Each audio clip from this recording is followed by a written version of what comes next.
High বন্ধুরা, আমি প্রিয়া। আজ তোমাদের সাথে শেয়ার করে নেব নতুন আলু দিয়ে দারুণ স্বাদের নিরামিষ সাদা আলুর দম। খেতে অসম্ভব সুন্দর হয়।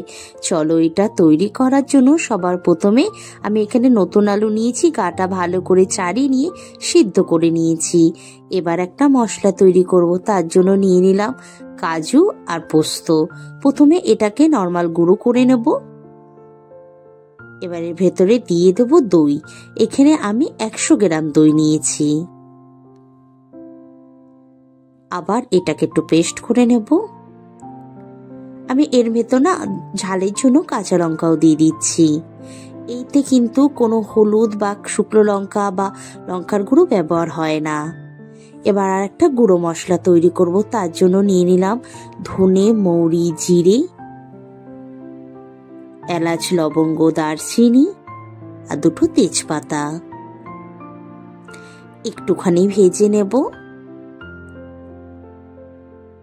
হালকা 1-1.5 মিনিট একটু ভেজে নিয়ে যখন একটা মিষ্টি গন্ধ বেরিয়ে আসবে তখন এটা নামিয়ে নিয়ে একটা গুঁড়ো মশলা তৈরি করে নেব, যেটা আমি পরে ব্যবহার করব। কড়াইতে তেল ভালো করে গরম করে নিচ্ছি। দিয়ে দিচ্ছি সামান্য একটু জিরে আর একটু হিং। যে কোনো নিরামিষ রান্নায় না হিং দিলে ভীষণ সুন্দর খেতে হয়। দিয়ে দেবো আদা বাটা 1 চামচের মতন। আদাটাকে 2-3 মিনিট একটুখানি ভেজে নেব। যখন আদা দিয়ে কাঁচা গন্ধটা চলে যাবে, যে পোস্ত আর কাজুর পেস্টটা করেছিলাম সেটা দিয়ে দিলাম। মিক্সিটা ধুয়ে একটু জলও দিয়ে দিচ্ছি। এবার প্রায় 2 থেকে 3 মিনিট বারবার নাড়াচাড়া দিয়ে এটা কষাবো। দিয়ে দিচ্ছি স্বাদ অনুযায়ী নুন। নুনটা বুঝে দেবে, যখন আলু সিদ্ধ করেছিলাম তখন কিন্তু নুন দিয়েছিলাম। টেস্টে ব্যালেন্স আনার জন্য একটু মিষ্টি দিয়ে দিলাম। এই রেসিপিতে কোনো হলুদ ব্যবহার হয় না বা লঙ্কার গুঁড়ো। এবার সিদ্ধ করা আলুটা দিয়ে মশলাটার সাথে প্রায় 2-4 বার একটুখানি ভালো করে কষাবো। আস্তে আস্তে করে কষিয়ে নেবো, নাহলে আলুগুলো কিন্তু ভেঙে যাবে। দিয়ে দিচ্ছি যে গুঁড়ো করে রেখেছিলাম সেই মশলাটা। এটাকেও ভালো করে মিশিয়ে নেব।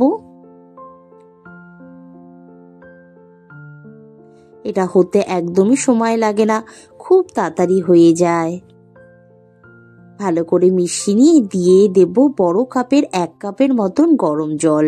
অবশ্যই কিন্তু গরম জল দেবে, কেন আমাদের আলুটা সিদ্ধ হয়ে রয়েছে।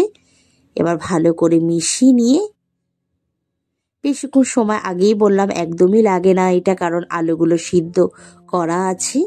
এবার গ্যাস জোরে দিয়ে 3-4 মিনিট ভালো করে ফুটিয়ে নেব।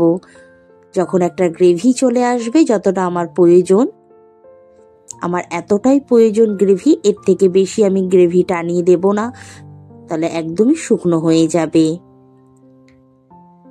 এবার ওপর থেকে দিয়ে দিলাম কসুরি মেথি।